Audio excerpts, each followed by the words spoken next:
everybody. Hello. Hey, it's Becky from Power Tools with Thread, and you are in our Stitchuation room. This is a Monday through Friday virtual stitching retreat that happens at 7 a.m. Central and also on replay if you either are not up or you missed it, or maybe you just couldn't make it. We totally get that, right? We got lots of folks here in the chat today. Nice to see you guys. Teresa, we're not doing a giveaway today, sweetheart. Maybe tomorrow. Usually, because it's not Friday, right? Today's Thursday. So our friends, Ron and Bonnie comes in here in the morning sometimes. You guys will see her. She helps me with my little sewing RV get-togethers. They're in our driveway in their motorhome right now.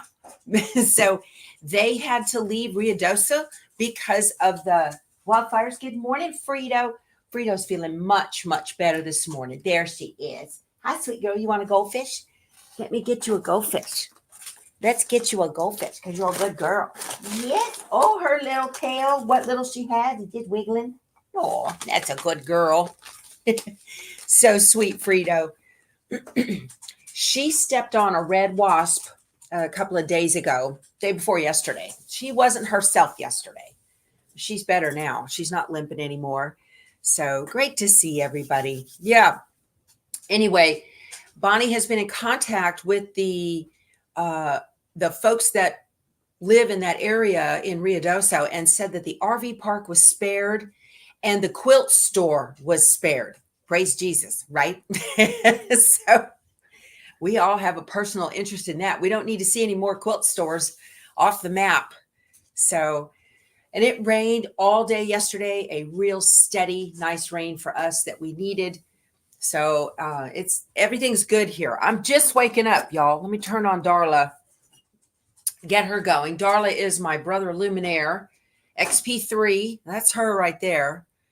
And her cousin Spanky, my 10 needle, brother 10 needle, is across the room. So keep these folks moving along here. Well, yesterday I was trying to make the gunny sack block for Lori Holt's How to Build a Scarecrow. And if you're new and haven't been here in a minute, I'll show you my blocks that I've gotten done on how to build a scarecrow, doing it using my snap-applique method, where I scan in the simple shape into the Brother ScanNCut and use that file from the ScanNCut in embroidery software and convert it into a machine embroidery design. And I do that after I use the ScanNCut to cut out all the pieces. So you don't have to do the whole thing. If you just want to use your ScanNCut to cut out the applique, you can. So we've got the moon and the stars and the gloves and the sunflower. There's my crows. That was a split hooping. And then, of course, the letters and the tools, the bandana and the leaves. So today we are going to add in the gunny sack block. And I had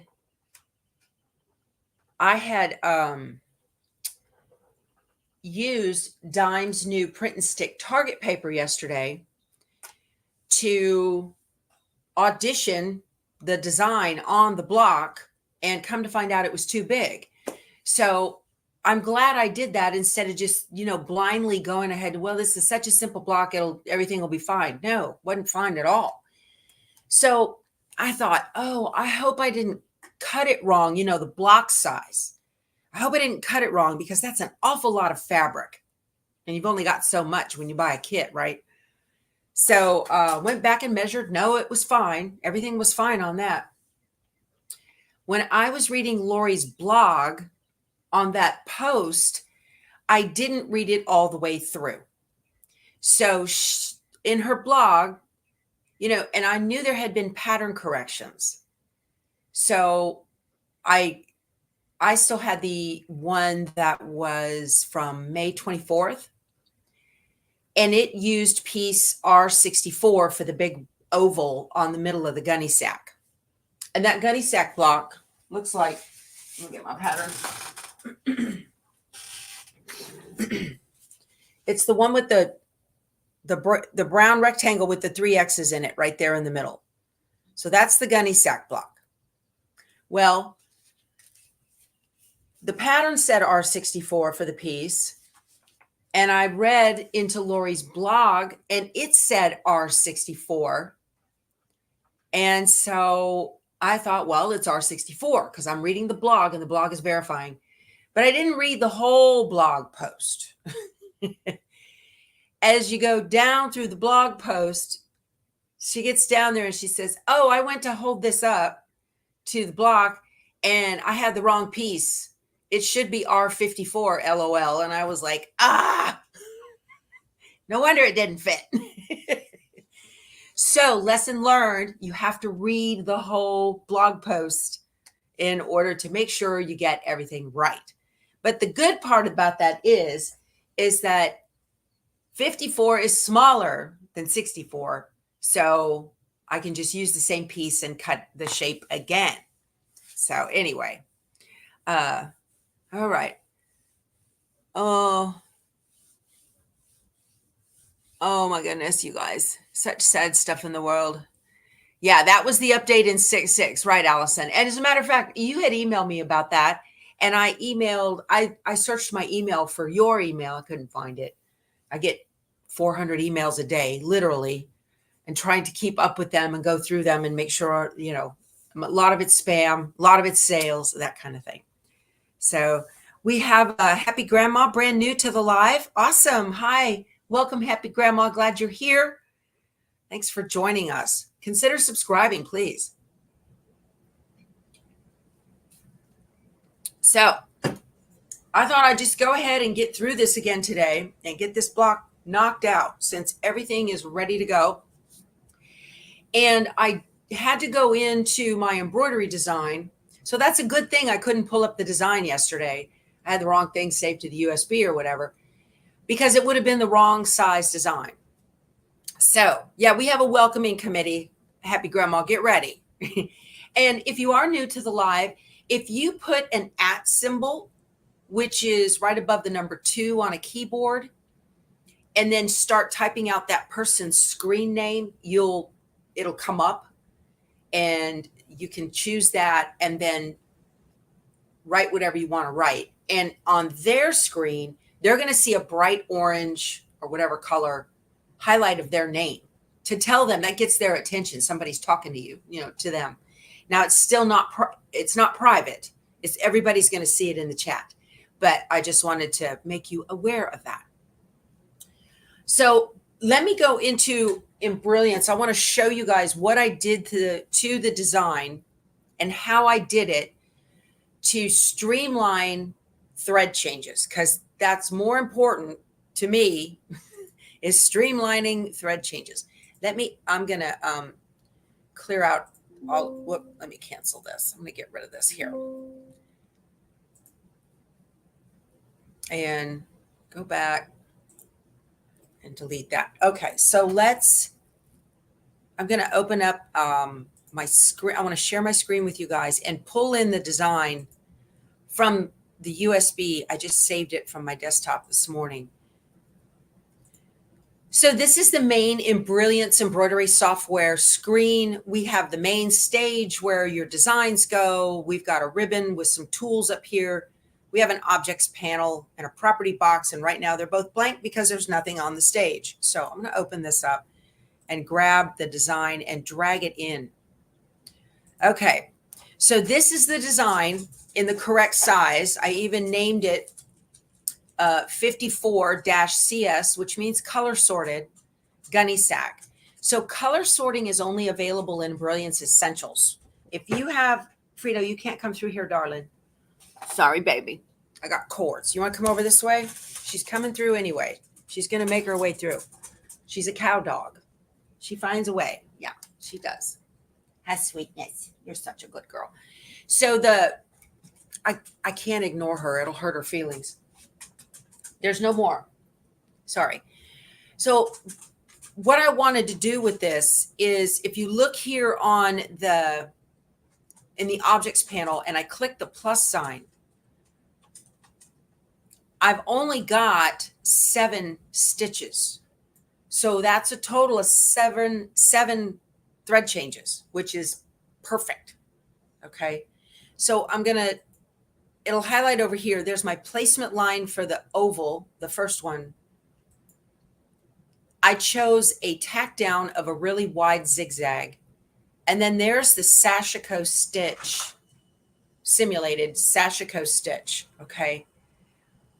All right. And it doesn't matter what color it is on the screen. I'm going to use the colors that I want on the embroidery machine, because the embroidery machine doesn't know what color is on it. All right.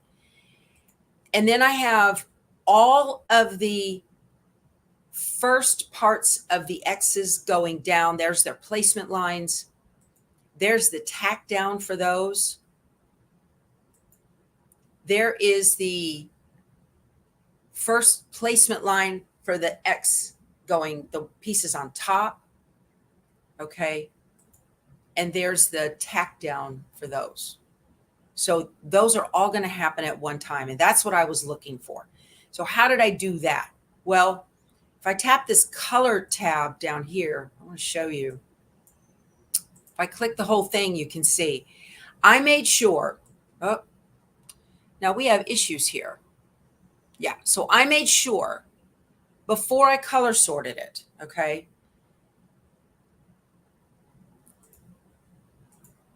Hold on. I made sure that all three of these stitches were the same color. That was before the color sort. So to get a color sort, you come up here to utility and you go color sort. I don't think that is there if you only have Stitch Artist. I think that's the only thing you can't do if you didn't purchase Essentials. Okay. So that's it. It's just 7 color changes now. Thread stops. I won't be changing. I'm only doing 4 color changes total, because the X's, those 2 are red, but all 3 X's are red for those stitches. Okay. So I hope you guys got that. I already sent it wirelessly over to the machine. So you're wondering why the X's are not made in one piece, in one piece and not 2. I could have done that if I would have just created the X in Canvas and just welded it, right? That would have made a one-piece X. I could have done that. I'm going for the, it was made on the farm look, right? So that's kind of why I decided not to do that. I wanted that look like it was hand stitched on a gunny sack on a farm. So, okay. Where's my coffee? Oh my goodness. So I need to recut that oval. So let's do that. I sent it over here to my ScanNCut again yesterday.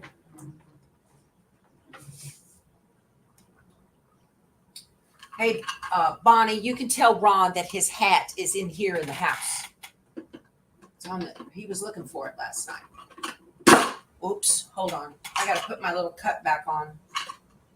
It doesn't go. Took it off last night. Okay. All right. So here's the difference in the size. I went ahead and printed out the actual size. This is just on a piece of paper. And there's the size I cut yesterday. So you can certainly tell. Huge difference in the size. Also, these little X pieces are 1.5. They're not 2 inches like I had shown you yesterday in Canvas. Let me turn this on. Get it going. I'm looking forward to getting this block done. I think it'll be good. I've got to spray more KK2000 on my piece because it's not going to stick otherwise.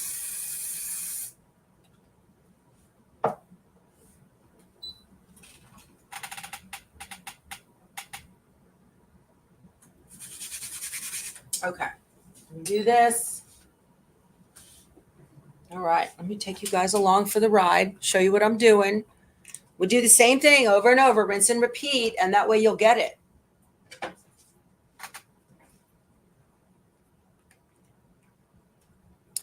Awesome, awesome. What just happened here? Very proud of you, Karen. That's fantastic. Congratulations. She used her ScanNCut for the first time and it made perfect circles. Hooray. Good for you. That's what you got to do. You just got to get in there and get to it. Okay, so we're going to celebrate that. That's amazing. Okay, retrieve data, and I can get it from inside the machine or the cloud or a USB. I'm going to go to the cloud because that's where I was fiddling with it yesterday. I need to load my mat. There's my oval.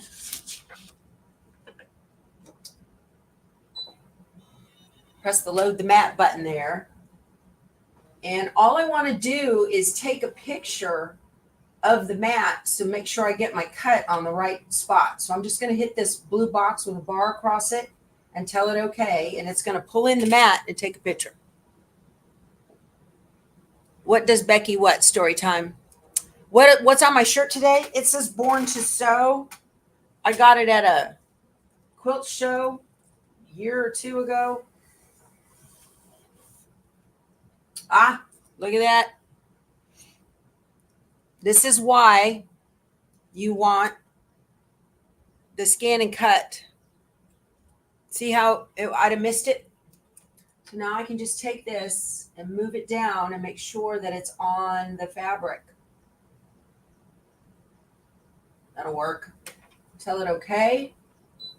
And select and cut and start. Okay.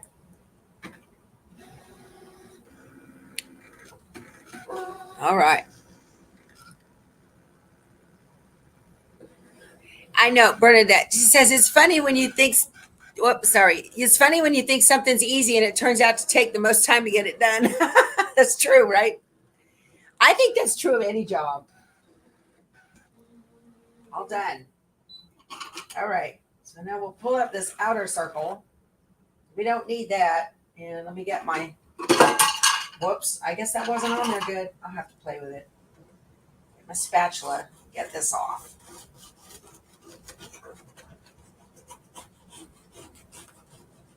Okay. And eject.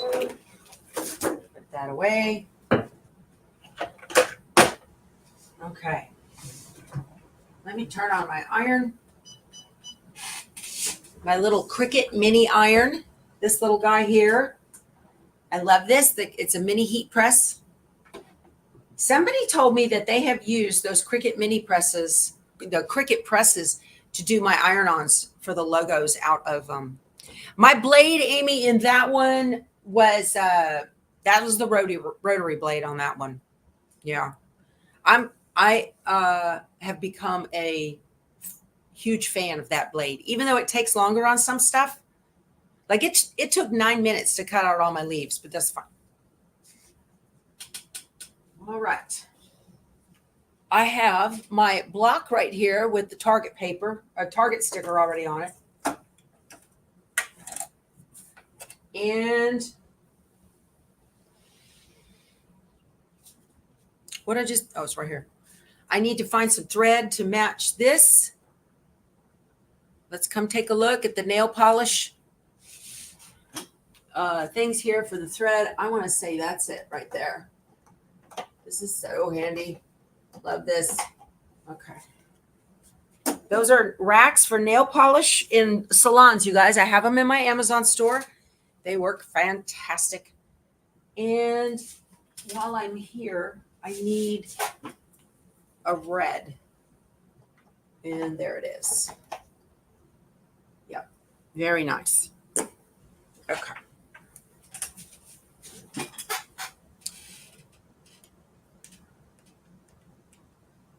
What's the largest shirt the logo will fit on? My logo, my big one, it'll fit on any shirt. I think it'll fit even on a small. Let's touch this. Embroidery and pocket for memory. And I sent it wirelessly yesterday.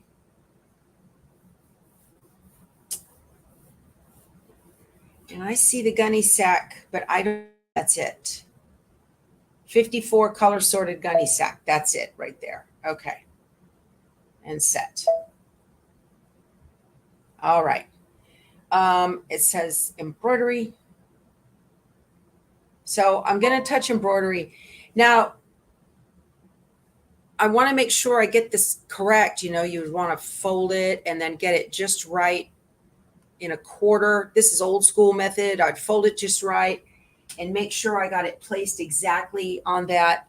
I'm going to use the projector in the luminaire because it's easier.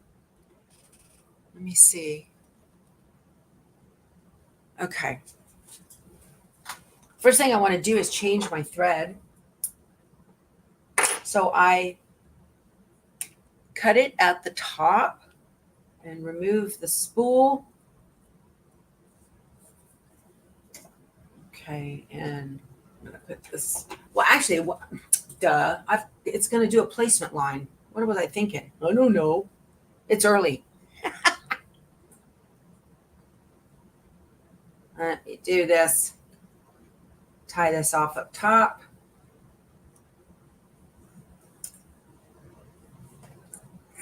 Okay. So I'm just going to touch this button right up here with the W on it, and that's going to give me my downward directed crosshair to make sure I get it straight. I'm going to go to layout and move, and I need to move it down a little bit. Perfect. And one jog over, and that's good enough for government work right there. Pull this off.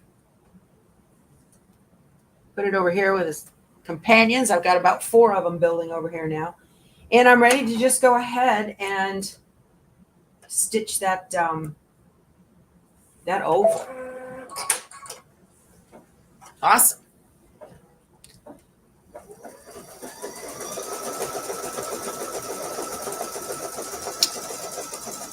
Let's see. Wanda, I don't understand your question. I think there's a typo, sugar. The direction looks wrong. Oh, you are right. It is. It certainly is. Thank you.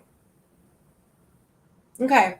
So what I'm going to do, I'm just going to stop doing this now. I'll go back, I'll rotate it, and then I'll, I'm telling you guys, it's early. I'll just go and pick those stitches out that will be sticking out from underneath. That's not a big deal. Let me cut it. You guys are quick. It's not a big deal. Don't freak out when stuff happens like that. So I'm going to, let me tell it okay, hit return, edit, rotate, and 90. There we go. That'll work. Tell it okay. And embroidery. Now my sticker's gone. But I had marked something else on here. I had done a mark. Yeah, that's perfect. Okay. So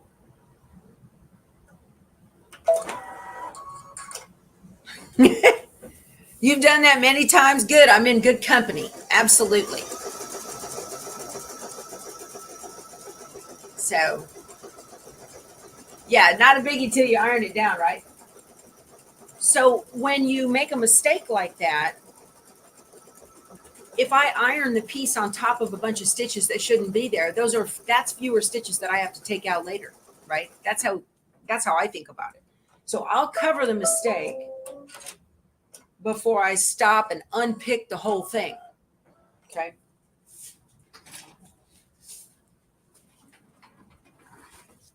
Okay. This is a 3-tier cart. I just got it from Amazon. It's in my Amazon store.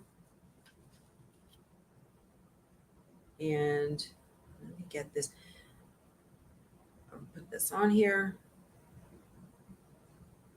And it is sitting, I have a Steady Betty sitting on top of it so that that becomes my ironing surface. I need to get up on top of this thing and move it just right.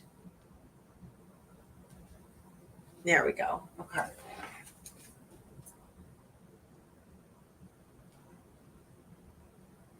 So now I only have to pick out a little bit of stitches here and this little loop there. Easy peasy.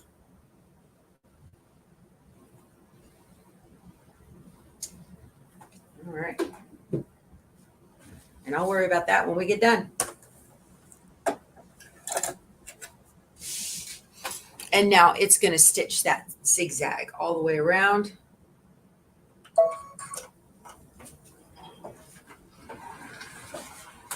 I did add Heat and Bond Light to width of about that much of this red fabric and then trimmed my 1/4 inch strips on that. I like that zigzag look. I think it looks great.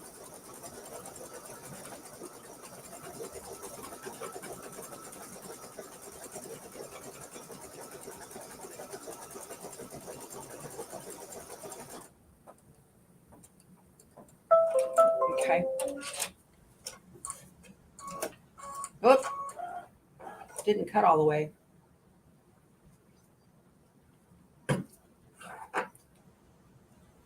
They also have a pieced Scarecrow kit that's out there. If you're not into doing this, you can do the pieced version. So, all right, I need to switch to black. This is going to be that faux Sashiko stitch. So Applique Getaway is coming at the end of the month. I was watching ML Weber sent me a video from Lisa Shaw. She's an Embrilliance instructor, and she says she has a few seats left in her classes in Applique Getaway. So if you guys want to jump on that, please do. Got a link below that you can sign up for it and learn all there is to learn.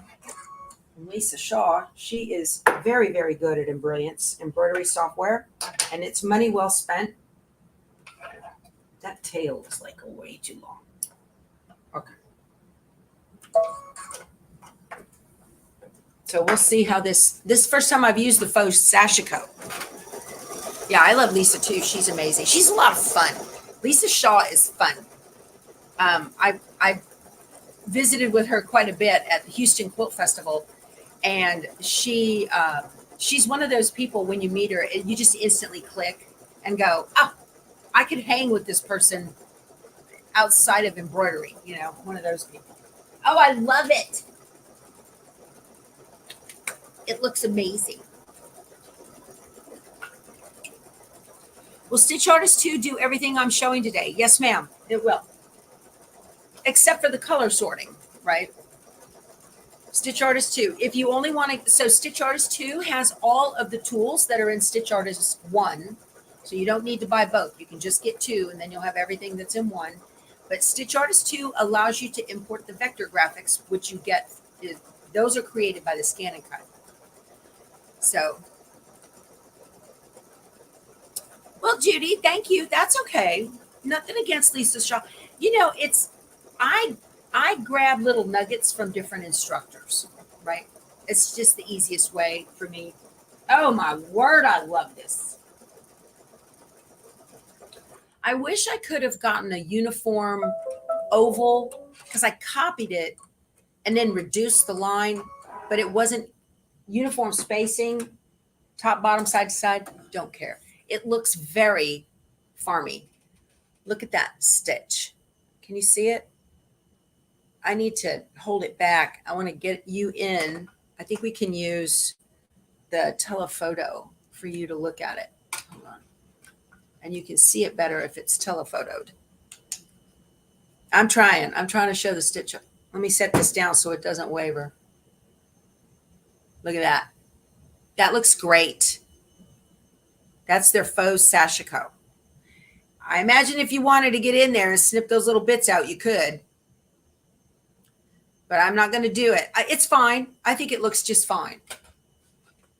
I'm very happy with it. I think it's beautiful. I love the look. Matter of fact, I might go back over that zigzag with the darker thread so it shows better. I think that would be cool.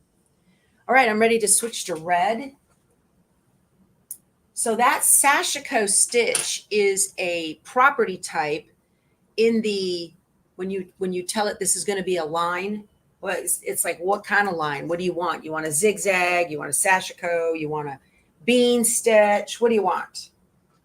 All right. So this is going to be the last thread color change. But what it's going to do is it's going to do 3 at a time and stop. And then 3 at a time to tack it down and stop. So, yeah, you know, I learned to quilt from Jenny Doan, and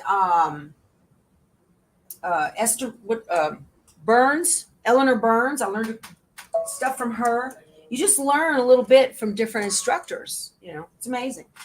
All right. So here's our little X's. This is great.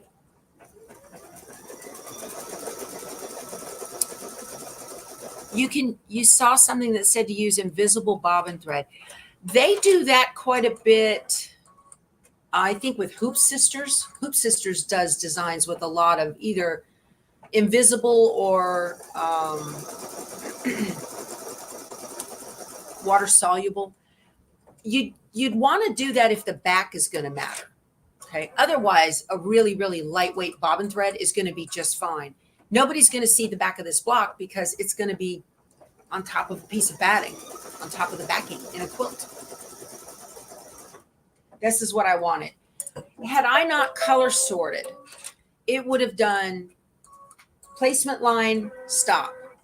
And it would wait like right here for me to hit the button again. And then placement line and stop, and placement line and stop. Okay. So the idea was to use the color sorting.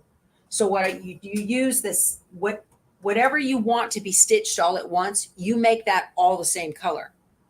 Then you color sort the whole 9 yards, and it'll reduce your stitches and put everything in the right order. And it's wonderful. So it did all 3 of those at one time.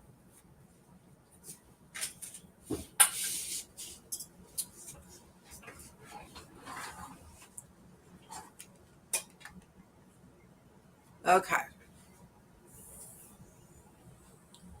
So I'm just going to put this down and get with my little mini iron. This is why I like this little bitty iron. Okay, so that's on there. And now right on the placement line, I can do that. I'm going to show you what I'm doing here. So I'm just placing it and holding my thumb right at the edge of the placement line on the edge. I don't want to iron my thumb.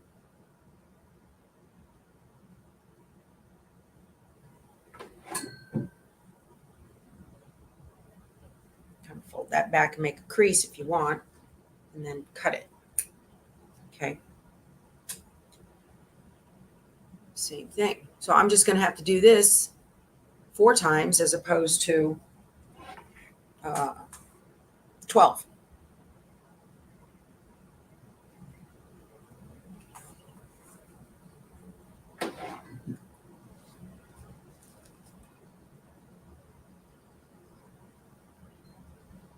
Oops, you need to stay put. Oh, that's too short.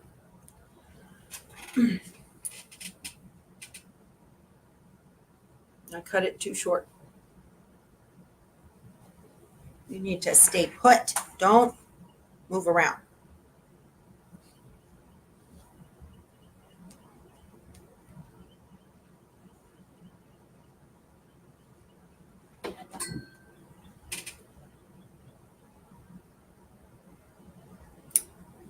Okay. Now it's going to do the tack down.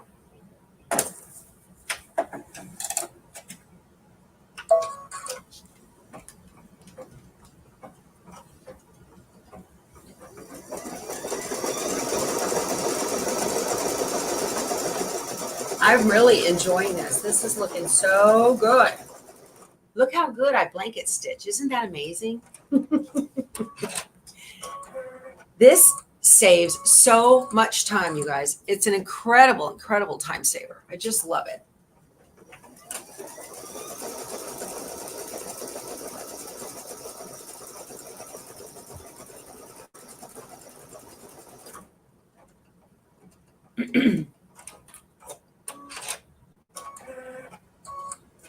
Color sorting is such a handy tool once you get the hang of it and how to work it.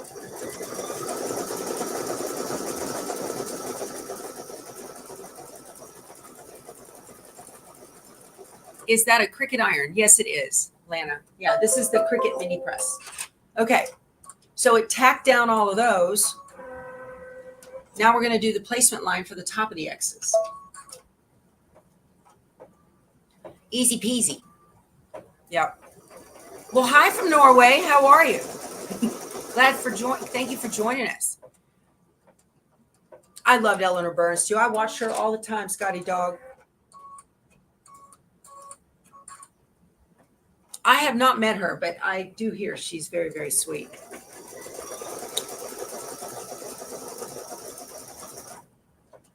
I'm going to be doing some more quilting today. I finished all of the border blocks for Happy Halloween. And I was working on it yesterday when Ron and Bonnie pulled up. So that quilt is going to get done this morning. And I'll be finished with it. It'll be ready for the long arm. So I'm real happy about that. All right.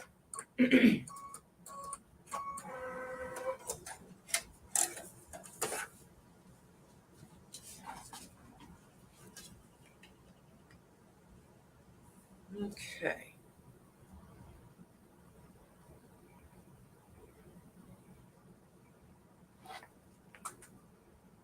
Yeah, I'm partial to that overlap look.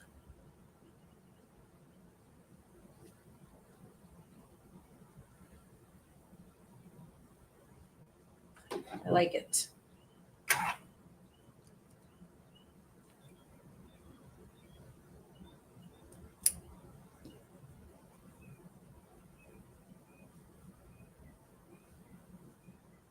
And I've got a little bit short, and I'll just tap that with a little red Crayola marker. You'll never see it. A little bit of gap between the stitches and the fabric where I trimmed it too short. Not a problem. I guess I should go a little bit longer. I can always trim it back, right? That one's right. I only needed one strip for this. I thought I would need two, but nope, just needed one. This is way faster than Lori's method of those little glue dots and pins. Way faster. Plus, when you've got this bulk of this overlap on these X's, that's it. You're good.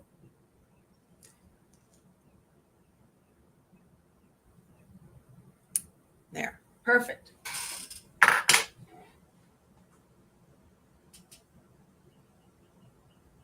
I like it. Okay. It's ready to go back in and be done. That is so cute. Oh my goodness.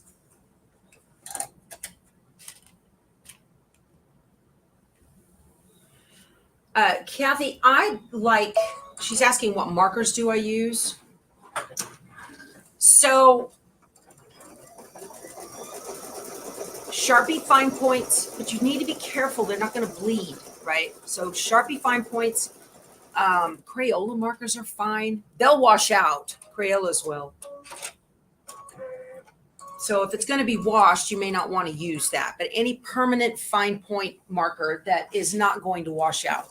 Fabric markers that are not going to wash out. So, but fine point, because you've got to get that tip right in between that piece of fabric and the thread. If you want to do that, I may not even do that. You like the Identipens? Okay, microns are the best. Yeah, I like microns as well.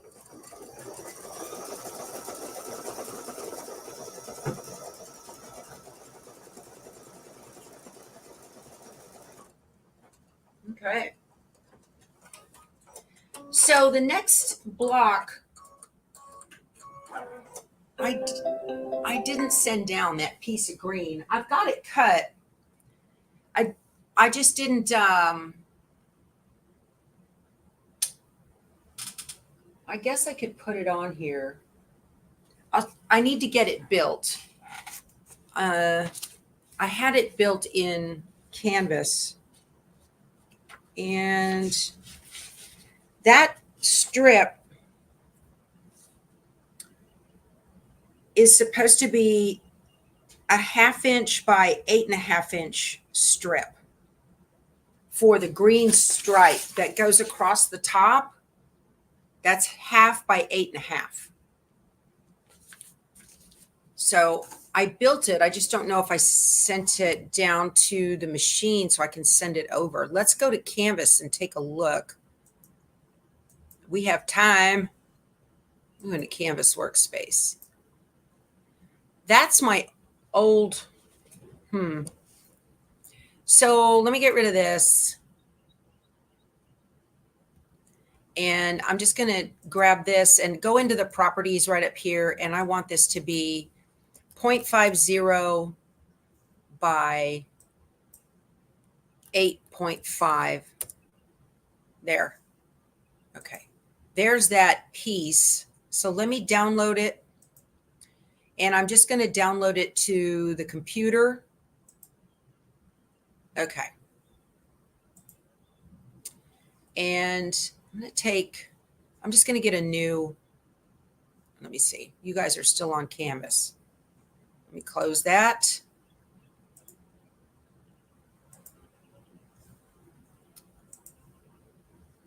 And stop sharing that with you.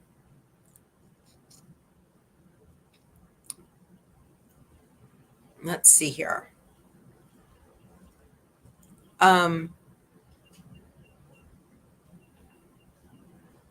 Do I have to send a cut as well? Yes, Betsy, normally, but I already did that. I already have it right here. I already cut it. I didn't make it into an embroidery design yet. So let's do that. And I'm going to go to Window and Brilliance and Share. And I'll just go to New and Stitch Artist and Vector. Here it is. You can see it in the preview. I'm going to tell it Open. I'm just going to select it. I'm going to turn it into Applique and make sure that the Applique stitch is what I want. Stitch length 2, stitch width 2. I think I want stitch length to be 2.5. Yeah. And I want the stitch width to be 3. That looks better. Okay. That looks good. And so I will go File. I'm just going to save the stitch file. And I'm going to, let's see. I'm going to call it Stripe Gunny Sack. Okay. So I named it Stripe Gunny Sack for a stitch file. I'm going to open up a new window for it and grab that and drag it in. And that is in my downloads, is where I keep it. There's the stitch file, Stripe Gunny Sack. You can see where I named it that right there. And I'm just going to tell it utility and Wi-Fi to Brother Baby Lock. And I'm going to call it Stripe and hit OK. I know you can't see those windows, you guys. And it says file sent to the machine. I told it OK. All right.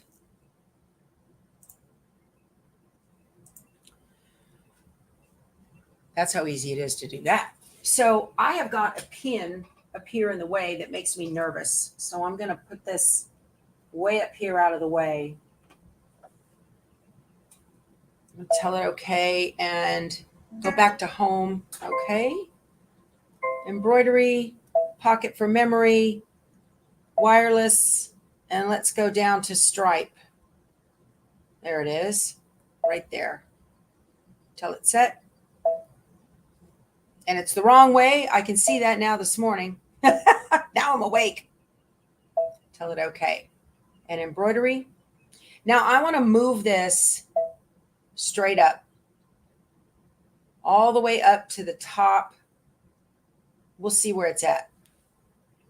I don't know if you guys can see that on my screen.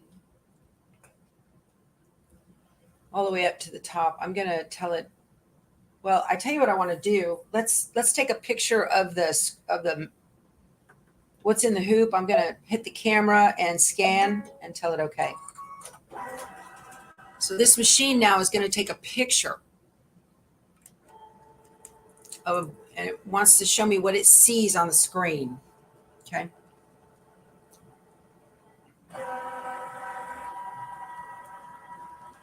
Any of you guys on the list to get that new Vernia that came out the other day? I hear there's a waiting list for a thing, and that thing is a doozy. I heard it's crazy expensive. All right. So let's look and see what we got here, shall we?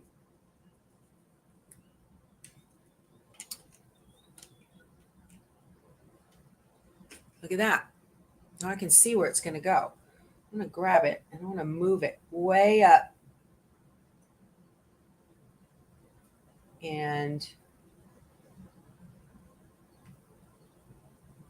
let's see here. Tell it close on this. And I'm going to go to move. Well, let me go back. I'm going to go to rotate because it needs to rotate just a tiny bit. One more on the 1%. And then that looks good. And then up to cover the edge there. Okay. Let's see. It looks like I'm hooped crooked. And that's okay. That's what this process is for. You're going to buy a car instead of the Bernina 990. That's probably smart, Connie. That's probably very smart. I heard that it was over 20. Yes. My needle, Linda, is it's an Oregon 7511. So I think I'm okay with this. Let me get a little bit bigger and use my hand and pan it down. I think that's okay. Yeah, I'm not hoop straight. So it looks crooked, but it is equally centered over that seam. So I'm all right with that. Tell it embroidery. Change to a larger embroidery frame. No, I don't want to do that. Dang it. That's the pits.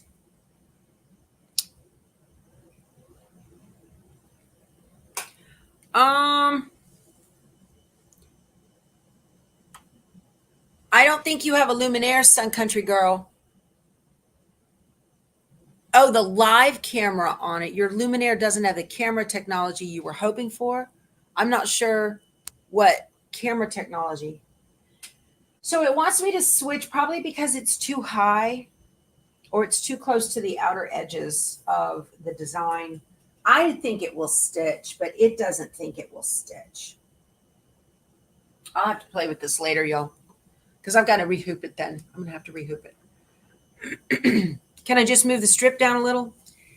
Yeah. What I can do is move the whole design down a little bit. I have got room in, I don't know if it's because it's too high up to the top of the hoop or what. I don't know.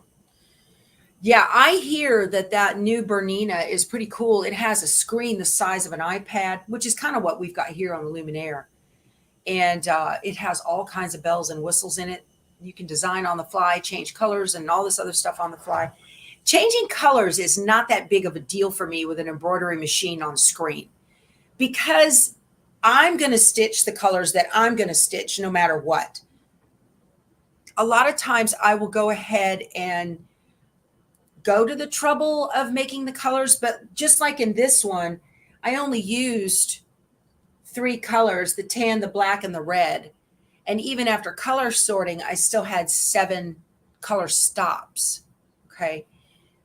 But I don't get all wrapped up into, well, now I'm using exquisite thread. So I need to load the exquisite palette into my embroidery machine and get each color right. The only thing that does is it makes it look right on the screen to you as the user. The embroidery machine does not care what color you have in there.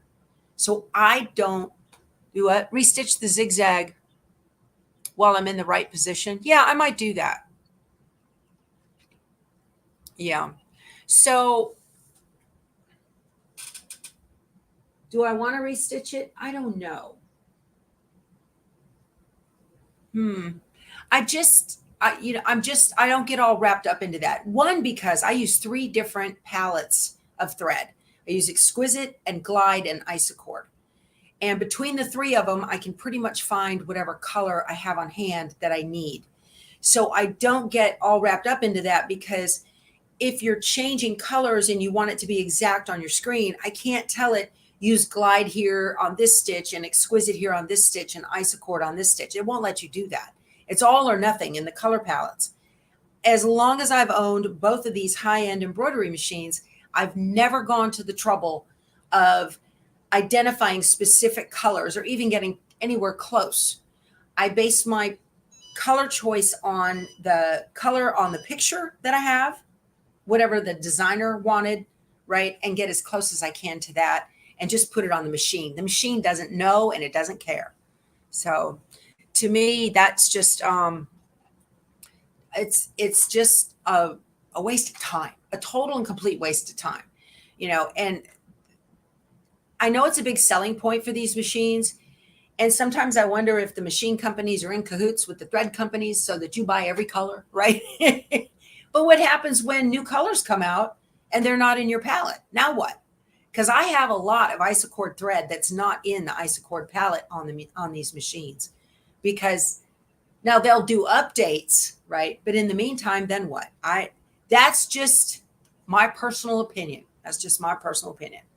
So you've got the B770, Peggy. Yeah, that's a nice little machine, that tulip pink. That's adorable. And I think we who do embroidery waste a huge amount of time stressing about that. There's no point. It doesn't really matter. So anyway, well, you guys, I'm going to get out of here early because I'm finished. I'm going to fiddle with this some more and get it done today and digitize another block for tomorrow. And I'll have that, the Happy Halloween will be finished. I got some more stitching to do on my friend's Jelly Roll Race quilt. So I'm going to get that done and get some stitching done on that as well. So we're going to get out of here. I think I'm ready for breakfast. So you guys, thank you so much for joining me. Be sure to give it a thumbs up. I would appreciate that, the video, if you enjoyed the content, and consider subscribing and we can spend more time together. All right, Candace, I will tell Bonnie and Ron hello. They are going to be on the cruise in May. Very excited about that. That's going to be a lot of fun. So check my pattern. My gunny sack looks too large. No, the pattern, it's correct. I checked it yesterday. Gunny sack is fine. Yeah. All right, y'all. We'll talk to you soon. You guys go sew something. Bye.